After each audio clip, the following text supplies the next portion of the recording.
Audio Jungle.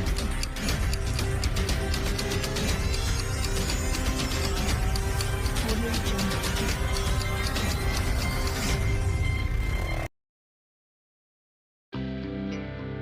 Manchester United menang 3-1 atas Reading di lanjutan di Piala FA. Setan Merah terus jaga asa untuk terus melaju ke babak selanjutnya. Manchester United versus Reading tersaji di Old Trafford dalam babak keempat Piala FA, Minggu 29 Januari, dini hari waktu Indonesia bagian Barat. MU berhak melangkah ke babak selanjutnya setelah menang 3-1. Casemiro menorehkan brace dan Fred jadi pencetak gol buat tuan rumah. Reading sekali membalas via Mbengue. Jalannya pertandingan babak pertama tuntas dengan skor 0-0. Manchester United tampil lebih mendominasi, tapi barisan belakang Reading begitu rapat.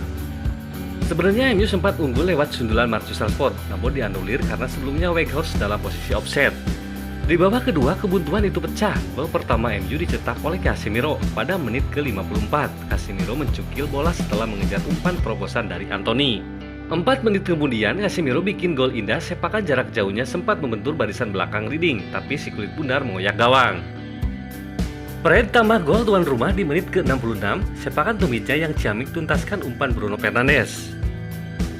Reading cuma sekali membalas via sundulan Amadou Salib Mbengue. Reading pun harus bermain dengan 10 orang setelah Andy Carroll kena 2 kali hukuman kartu kuning. Dilansir dari BBC, manajer Erik ten Hag senang betul dengan penampilan para pemainnya, khususnya koneksi pemain-pemain Brazil.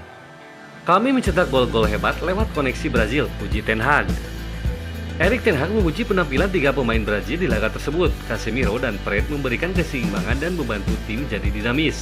Anthony pun terus berkembang. Casemiro membuat lini tengah kami jadi dinamis. Dia tahu harus berada di mana dan kreatif untuk membangun serangan. Fred menciptakan gol yang indah paparnya.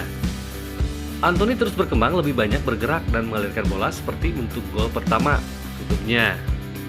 Kemenangan ini membuat Manchester United lolos ke putaran keempat Piala FA. Setan Merah menyusul beberapa klub Premier League lain yang lebih dulu lolos seperti Manchester City dan Tottenham.